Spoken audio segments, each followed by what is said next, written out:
আজকের এই ভিডিওতে আমি তোমাদের সঙ্গে আলোচনা করব স্বামী বিবেকানন্দের স্কলারশিপ রিলেটেড কয়েকটি প্রশ্নের উত্তর নিয়ে। স্বামী বিবেকানন্দের স্কলারশিপের 25-26 সেশনের আবেদন অলরেডি শুরু হয়ে গেছে। তোমরা এখনই চাইলে আবেদন করে দিতে পারো ফ্রেশ এবং রিনুয়াল। আবেদন শুরু হয়েছে 28শে নভেম্বর 2025 এবং লাস্ট ডেট কিন্তু এখনও মেনশন করা হয়নি। তোমরা অনেকেই প্রশ্ন করো, একটি বিষয়ে যদি আমি 60%-এর কম পাই সেক্ষেত্রে কি স্কলারশিপ পাবো? তোমরা জানো যে মাধ্যমিক বা উচ্চ মাধ্যমিক বা কলেজ লেভেলে তোমাদের যদি 60%-এর ওপরে নম্বর থেকে থাকে তাহলে এই স্কলারশিপের জন্য আবেদন করে দিতে পারবে। এবার অনেকেরই প্রশ্ন, ধরা যাক একজন স্টুডেন্ট মাধ্যমিক পরীক্ষায় এবছর 700-র মধ্যে 500 পেয়েছে এবং সেই ক্যান্ডিডেট 6টি বিষয়ে সে 60-এর ওপরে পেয়েছে এবং একটি সাবজেক্টে সে 50-এর মতো পেয়েছে বা 60-এর কম পেয়েছে। তো সেক্ষেত্রে কি এই স্কলারশিপে আবেদন করতে পারবে? এর উত্তর হচ্ছে হ্যাঁ, অবশ্যই আবেদন করতে পারবে। তোমাকে এখানে ইন্ডিভিজুয়াল সাবজেক্টের 60%-এর উপরে মার্কস লাগবে না। তোমাকে ওভারঅল তোমার যদি 60% মার্কস থেকে থাকে সেক্ষেত্রে আবেদন করতে পারবে। অর্থাৎ একটি বিষয়ে কম বা একটি বিষয়ে বেশি এমন কোনো ব্যাপার নেই, ওভারঅল 60% থাকলেই আবেদন করে দিতে পারবে।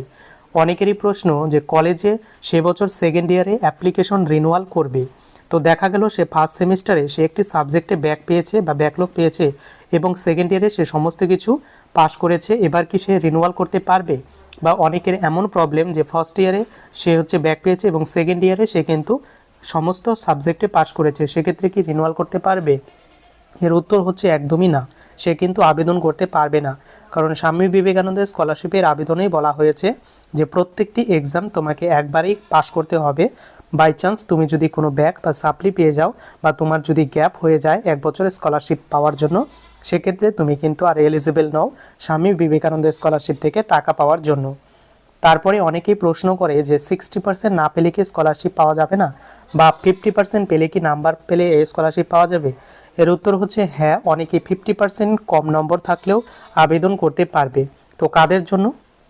যারা 53% নম্বর পেয়েছে তারা আবেদন করতে পারবে, কিন্তু তাদের এলিজিবিলিটি ক্রাইটেরিয়া হলো সে গ্র্যাজুয়েশন অনার্স লেভেলে 53% ওভারঅল পেয়েছে এবং সে পোস্ট গ্র্যাজুয়েশন কোর্সে সে বছর অ্যাডমিশন নেবে। তো সেক্ষেত্রে তার 53% নাম্বার থাকলেও সে আবেদন করতে পারবে। আর দ্বিতীয়ত যদি 43% মার্কস কারো থেকে থাকে তো সেও আবেদন করতে পারবে। তো সেই সমস্ত স্টুডেন্টরা এই 43% আবেদন করতে পারবে যারা গ্র্যাজুয়েশন লেভেলে 43% মার্কস পেয়েছে এবং সে কন্যাশ্রী K3 আন্ডারে আবেদন করতে পারবে। আর যারা বাদবাকি স্টুডেন্ট রয়েছে তাদের কিন্তু ওভারঅল 60%-এর ওপরে নম্বর লাগবে, যদি এর কম থাকে তাহলে সে কিন্তু আবেদন করতে পারবে না। এবার অনেকেই প্রশ্ন করেছো যে এই স্কলারশিপে আবেদনের ক্ষেত্রে কি রেশন কার্ড ম্যান্ডেটরি বা খাদ্যসাথী নম্বর লাগবেই? এর উত্তর হচ্ছে হ্যাঁ, কারণ তুমি যদি স্কলারশিপে রেজিস্ট্রেশন করতে যাও তো সেখানে তোমার কিন্তু খাদ্যসাথী নম্বর লাগছে এবং সেটা স্টার মার্ক দেওয়া রয়েছে, অর্থাৎ তোমাকে সেটা অবশ্যই ফিল আপ করতেই হবে।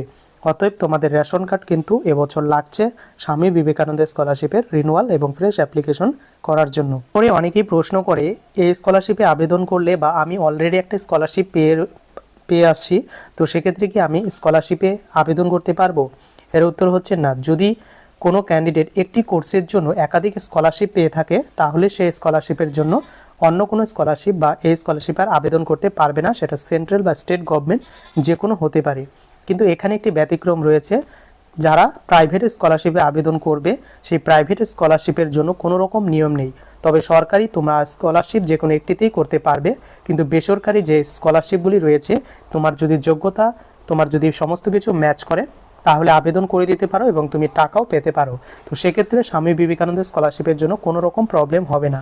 তো কেমন লাগলো আপডেট? এরপরও তোমার যদি কোনো পার্সোনাল কোশ্চেন থেকে থাকে কমেন্ট বক্সে জানাবে, তোমাদের উত্তর করতে আমি একদমই ভুলব না।